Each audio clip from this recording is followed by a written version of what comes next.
সূত্রের দেওয়া তথ্য অনুসারে বর্তমান পৃথিবীর ১ নম্বর শক্তিশালী দেশ হল যুক্তরাষ্ট্র। দেশটির বহরে বর্তমানে প্রায় ১৩,০০০-এর বেশি সামরিক বিমান রয়েছে, যার মধ্যে কয়েক হাজার রয়েছে শুধুমাত্র যুদ্ধ বিমান।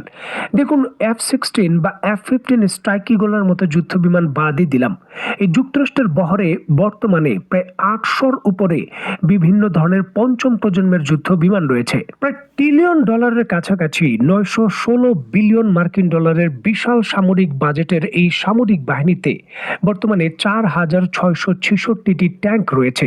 এছাড়াও রয়েছে ৪,৯৬,০০০-এর বেশি বিভিন্ন ধরনের এপিসি বা আর্মির যানবাহন। প্রায় ২৩০টির মতো শক্তিশালী যুদ্ধ জাহাজ রয়েছে যুক্তরাষ্ট্রের নেভিতে, যার মধ্যে ১১টি হল নিউক্লিয়ার পাওয়ার বিমানবাহী রণতরী, যার এক একটিতে ৫০ থেকে ৬০টি যুদ্ধ বিমান থাকে।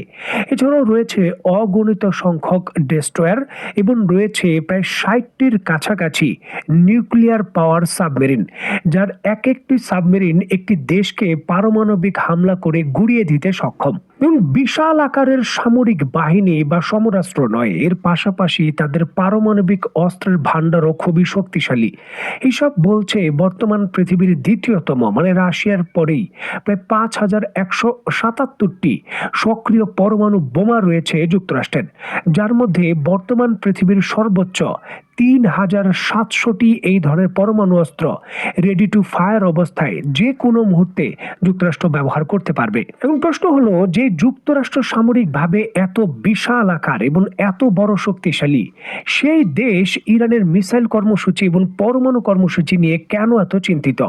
বিশেষ করে ইরানের মিসাইল কর্মসূচি জরুরি ভিত্তিতে কেন তারা বন্ধ করতে চায়? অত্যন্ত গুরুত্বপূর্ণ এই বিষয়টিকে কেন্দ্র করে স্ক্রিনে নিশ্চয়ই আপনারা দেখতে পাচ্ছেন আন্তর্জাতিক সংবাদ মাধ্যমের সংবাদ।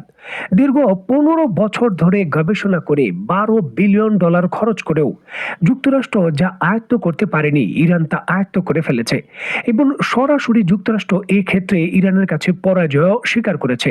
নিশ্চয়ই দেখতে পাচ্ছেন $১২ বিলিয়ন খরচ করেও যুক্তরাষ্ট্র হাইপারসনিক মিসাইল তৈরি করতে পারেনি। যুক্তরাষ্ট্রের সামরিক বাহিনী মাত্র ৩ দিন পূর্বেই তাদের বার্ষিক রিপোর্টে নতুন করে আরো $১০ বিলিয়ন অনুদান চেয়েছে, যাতে করে গবেষণা করে এমন অস্ত্র তারা তৈরি করতে পারে, হাইপারসনিক মিসাইল, যেটা শব্দের থেকেও ৫ গুণ দ্রুত গতিতে ছুটবে। যেখানে চীন এবং ইরানের কাছে এমন মিসাইল রয়েছে যেগুলো শব্দের থেকেও ৭ থেকে ৮ গুণ, আর চীনের মিসাইলগুলো শব্দের থেকে ২৭ গুণ দ্রুত গতিতে ছুটতে পারে। আনুষ্ঠানিকভাবে যুক্তরাষ্ট্র স্বীকার করেছে যে ইরানের এই ধরনের সক্ষমতা সুপার পাওয়ার হিসাবে আমাদের জন্য একটি বড় লজ্জা, কারণ আমরা বিলিয়ন বিলিয়ন ডলার খরচ করেও দীর্ঘ ১৫ বছরে হাইপারসনিক মিসাইল তৈরি করতে পারেনি। যদিও ২০২৫ সালে ডেডলাইন দেওয়া ছিল এবং তারা ঢাকঢোল পিটিয়ে এই ঘোষণা দিয়েছিল সেটা যুক্ত হবে, তবে অবশেষে যুক্তরাষ্ট্রের সামরিক বাহিনী হার মেনেছে।